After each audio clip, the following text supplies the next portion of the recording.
नमस्कार, मैं हूं राजेश हिंदुस्तानी और आप देख रहे हैं सत्य की खोज। किसान आंदोलन का आज 36वां दिन है। वहीं किसानों को समर्थन करने यहाँ पर रोज़ कोई ना कोई अलग अलग तबके के लोग यहाँ पे समर्थन करने आ रहे हैं। वहीं पर आज जय जवान और जय किसान का भी नारा यहाँ पे पूरा होता दिख रहा है। मेरे साथ इस टाइम भूतपूर्व कुछ सैनिक मौजूद हैं, उनसे बातचीत करेंगे। क्या नाम है सर आपका? जी, मैं राष्ट्रीय सचिव अनुराग लठवाल, वेटरन्स एसोसिएशन, पूर्व सैनिक संगठन। सर, आप भी किसानों का समर्थन क्यों करने आए हैं? जी बिल्कुल, समर्थन करने आए हैं। किसान देश का अन्नदाता है और हमारे पिता भी हैं। सर, 5 दौर की वार्ता भी विफल थी और कल छठे दौर की एक वार्ता हुई काफ़ी 24-25 दिन बाद। उसमें कल जो किसानों की 4 मांग थी, उनमें से नीचे से कल सरकार ने 2 मांगे तो मान ली, लेकिन जो मुख्य मांगे थी वो उस पर अभी भी किसान अड़ी हुई है। जी बिल्कुल, उसी के लिए आए हुए हैं हम, उसी के लिए हमने समर्थन दिया है। और जो एमएसपी के ऊपर जो कानून है, कानून बनेगा, सरकार मानेगी, मानना पड़ेगा सरकार को, नहीं तो बैठे हैं हम यहाँ राशन पानी लेके, कोई दिक्कत नहीं है। सर, अभी तक कितने भूतपूर्व सैनिक यहाँ पे समर्थन करने आ चुके हैं? ये चारों बॉर्डर के ऊपर 2-2 हज़ार पूर्व सैनिक हैं यहाँ पे, और 25,000 हमारे पूर्व सैनिकों ने मेडल भी वापस किए हैं सिंघू बॉर्डर के ऊपर। और लगातार ये जैसे सिलसिला बढ़ता जाएगा तो पूरे देश का 39 लाख के करीब पूर्व सैनिकों की संख्या है, और उनके परिवारों को अगर जोड़े तो 5 करोड़ बनता है। और किसानों के साथ में सभी एकजुट हैं। और आने वाले टाइम में जैसे जैसे ज़रूरत पड़ेगी तो 80% जो भारत है वो गांवों में रहता है, सारा एकजुट हो जाएगा। और सरकार को फिर झुकना तो है ही, सरकार को इसमें कोई दो राय नहीं है। सरकार को झुकना ही पड़ेगा, मानना ही पड़ेगा। सरकार की अगर सरकार चाहती है कि हमारी इज्जत बच जाए इसमें, तो उसको मान लेना चाहिए। अभी सर, 4 तारीख को एक बार फिर बैठक होने जा रही है। इसमें आपको क्या लगता है कि अगर ये 2 मुख्य बिंदु हैं, उस पर अगर सरकार नहीं मानती तो आगे क्या होगा कार्रवाई? जी, आगे बैठे रहेंगे यहाँ, जैसा हमारा जो किसान यूनियन के राष्ट्रीय अध्यक्ष हैं, जैसा वो आदेश देंगे। 40 मेंबरों की टीम गठित हो रखी है, जैसा वो आदेश करेंगे हम उनके पीछे चलेंगे। वो बोलेंगे कि संसद को घेरो तो संसद को घेरेंगे हम, कोई दिक्कत नहीं है।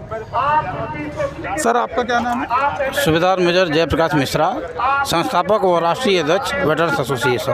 प्रधानमंत्री गुजरात के किसान से बात करते हैं, मध्य प्रदेश के किसान से बात करते हैं, अभी अवध के 22 जिले में भी किसानों से बात करी, लेकिन जो बॉर्डर पर बैठे हुए हैं उन किसानों से क्यों नहीं संवाद करते? उन्हें क्यों नहीं समझा पा रहे इस बिल के बारे में? वो लगातार फायदे तो गिनवा रहे हैं हर किसान से, लेकिन जो बॉर्डर पे भीषण ठंड में बैठे हुए हैं उनसे वो क्यों नहीं संवाद कर रहे? किसी से भी बात नहीं कर रहे, वो कहाँ बात कर रहे हैं? जहाँ जहाँ चुनावी होता है ना, वहीं पर जाते हैं और जुबली बातें करते हैं। ये बताइए, यहाँ पर चौकीदार है ना, वो आगे मालिक है, बताइए। हम और आपने चुना है ना उनको, चौकीदार के जो ऑलरेडी खुद बोलते हैं शान से कि हम चौकीदार हैं। तो चौकीदार की क्या ड्यूटी होती है कि हम दरवाजे पर आए हैं, वहाँ से एब्सेंट है, वो अपनी ड्यूटी से एब्सेंट, अपनी ड्यूटी पर हाजिर नहीं है। उसको गेट पर रहना चाहिए ना, जहाँ पर दिल्ली के गेट पर उसका रहना चाहिए कि इतना किसान चारों तरफ से आ गए हैं। वो कहाँ चला जा रहा है? वेस्ट बंगाल जा रहा है, जहाँ जहाँ मतलब चुनावी प्रक्रिया होने वाली है वहाँ घूम रहा है। यहाँ उसको नज़र नहीं आ रहा है, किसी को भी नज़र नहीं आ रहा है कि यहाँ पर इतना जनता आई है और इतना किसान आए हैं, जवान आए हैं, मजदूर आए हैं। तो अपनी ड्यूटी तो चौकीदारी की कर नहीं रहा है।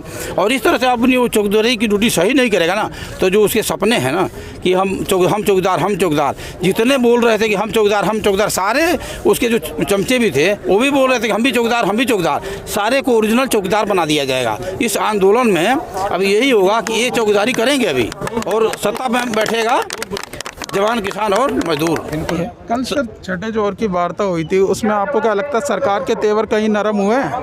देखिए, सरकार ये चाह रही है कि मतलब गोलमोल कर रही है कि ये लोग मान जाएं, लेकिन किसान मानने वाले नहीं हैं। और उन्होंने ऐलान भी कर दिया कि 4 तारीख को भी अगर जो नहीं मानते हैं तो हम बैठे रहेंगे। अब 1 महीना तो और सर्दी रह गया, सर्दी तो निकल गया, जनवरी तक होता है, और फिर जून तक तो हम फ्री हो गए।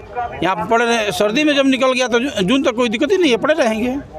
और सर, कृषि मंत्री जी हैं, जो उन्होंने एक बात और कही थी कि किसानों के बीच में एक झूठ की दीवार खड़ी कर दी गई है, उस दीवार को अब गिरानी पड़ेगी।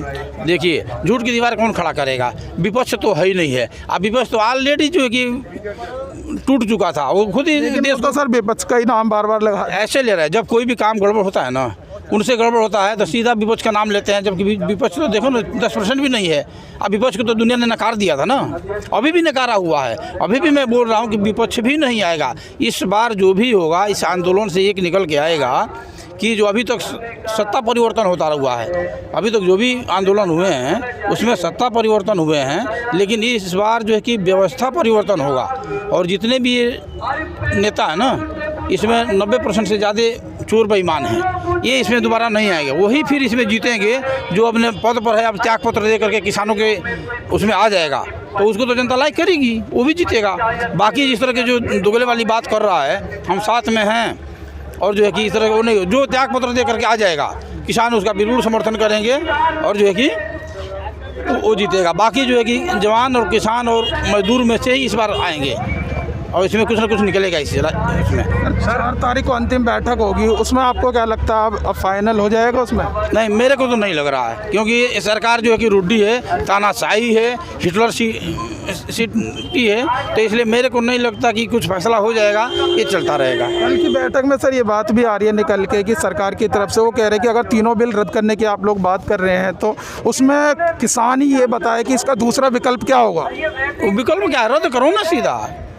वो क्या पहले था क्या, ये बताइए। विकल्प ऊपर इसका दूसरा विकल्प ये है कि जो सरकार है किसानों को गांव में ही आत्मनिर्भर करे, उनके लिए कोल्ड स्टोर और जो सोलर लाइट से चलने वाला कोल्ड स्टोर के अंदर जो भी एसी वगैरह लगेंगे तो सोलर लाइट से संचालित होने वाला कोल्ड स्टोर प्रोवाइड करवाए और किसान अपनी मंडी, अपना कोल्ड स्टोर, अपना अनाज भंडारण, हर गांव का एक अलग से अनाज भंडारण कोल्ड स्टोर बने, तब जा कर के कई तरह की समस्याओं का समाधान हो जाएगा। नंबर 1 चीज़, गांव में ही कोल्ड स्टोर खुलने से, अनाज भंडारण होने से सबसे पहले जो बेरोज़गार हैं, मज़दूर हैं, उनको काम मिलेगा। दूसरा, जो 4 रुपये किलो वाली चीज़ है, आलू 4 रुपये किलो है, वो आलू 1 साल के पूरे 12 महीने के अंदर वो अलग अलग रेटों में घूमता है। वो 8 रुपये किलो होता है, फिर तीसरे महीने में 12, फिर 16, 18, 20, इस तरीके से वो 10 गुना कीमत के ऊपर पहुंच जाता है। वो सारा मार्जिन किसान को मिलेगा।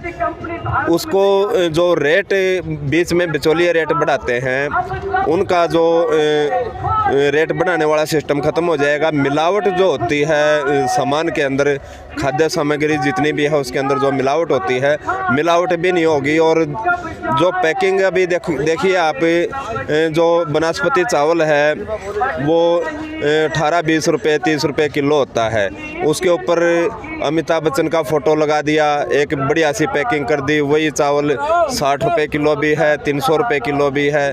तो ये सारी की सारी चीज़ें जो हो रहा है अभी, सारा का सारा पूंजीवाद इसका किसानों का, जो हमारा देश के अंदर 14 से 20 लाख करोड़ का सालाना बजट बनता है देश की अर्थव्यवस्था के अंदर।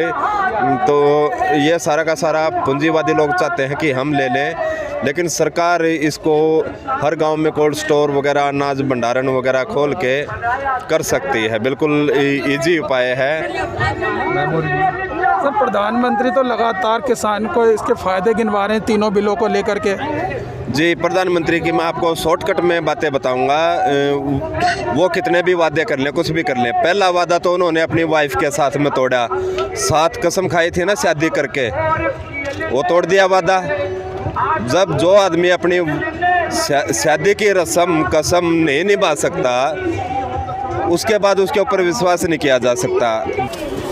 जैसे जैसे किसानों का आंदोलन बढ़ता जा रहा है, वैसे वैसे यहाँ पर अलग अलग तबके के लोग यहाँ पर किसानों का समर्थन करने पहुँच रहे हैं। वहीं आज मेरे को भूतपूर्व सैनिक मिले जो किसानों का अपना समर्थन यहाँ पर करने पहुँच चुके हैं।